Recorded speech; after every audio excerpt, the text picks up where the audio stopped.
Hello, I'm still in Lucerne in my mind, and now I'm ready to make some comparisons to Roaring Spring. You might think, well, Lucerne's got that big lake. Roaring Spring doesn't have that. Well, and it does have a lake, actually.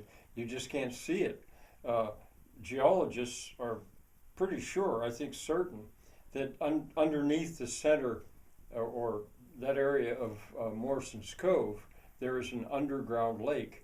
And that's why the spring dam continues to give out water at a steady rate, whether it's drought or flood or whatever, it's steady and it's a lot of water. So there is a lake in a way. But the comparison I make is that Roaring Spring is right there at the constriction, in a way, uh, of traffic and people and water coming out of Morrison's Cove. It's right there. In a similar way, that Lucerne is right there at the river where the river Reuss, or they might say Reuss, Reuss, that started at Andermatt, went down through the gorge, went the whole way down Lake Lucerne, and then exits, debouches, they say, from the lake at Lucerne. And so Lucerne controls the valve, if you want. Well, Roaring Spring is like that. The borough sits right there. In a sense, if it wanted to, you could imagine that Roaring Spring could plug up traffic going in and out of the of Morrison's Cove, and just like Lucerne is supplying, in a sense, or controlling Vierwaldstätter, four wooded states. Well, Roaring Spring controls, in a sense, at least four townships, probably five. Now, eventually, there's other ways to get out of Morrison's Cove, but right there it is. There's a train comes up through, and that gorge is McKee Gap. There's a train comes up through there and goes on. Well, Lucerne has a train comes to it and goes on. Lucerne actually has some industry too, although you don't see it at all in these videos. It's kind of in a very nearby city that people don't think much about at all, although with the students, our hotel was in that, out in the fields near that city, and I at one point walked from there to Lucerne. That's when I saw the museum dedicated to Richard Wagner. So geographically, it is similar.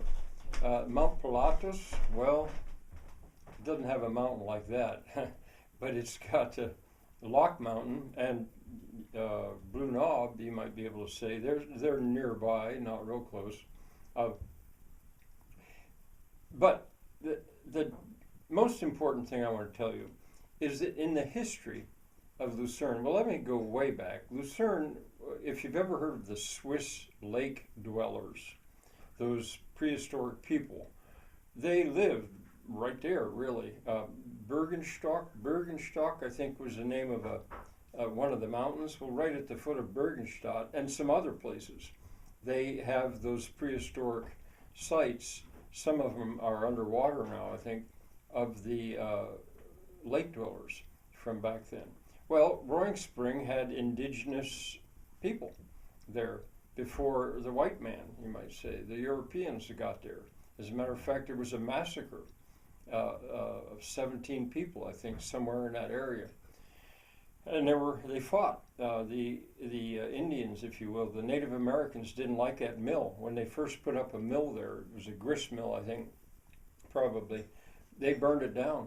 Then they killed the mill owner when he came back the next day to see if there was anything left. So there's a history that's prehistoric there.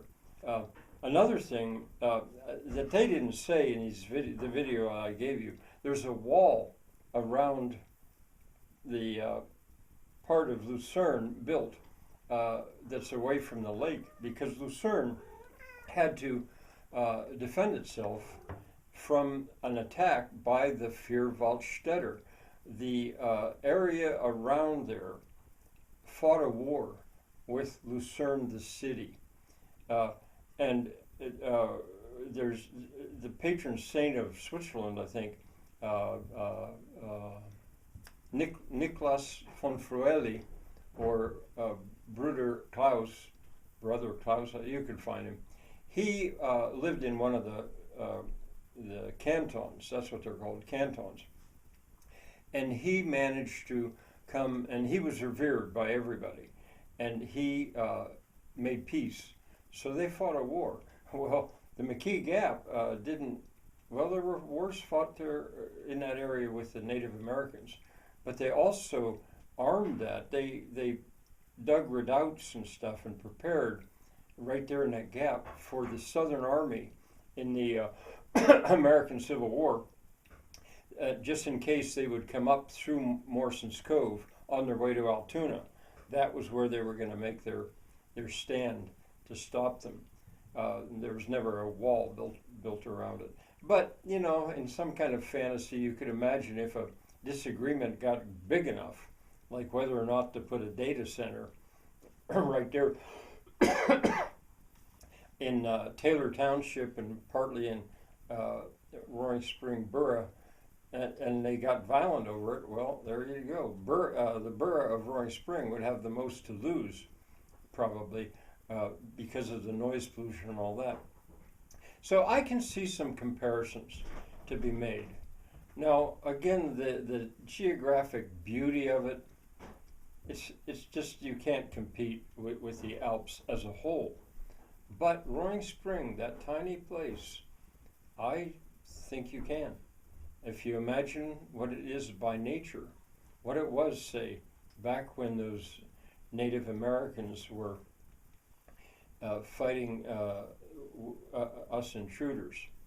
Well, I'm going to move on from Lucerne. I'm sure there's more I could tell you, but that's enough for now. Bye.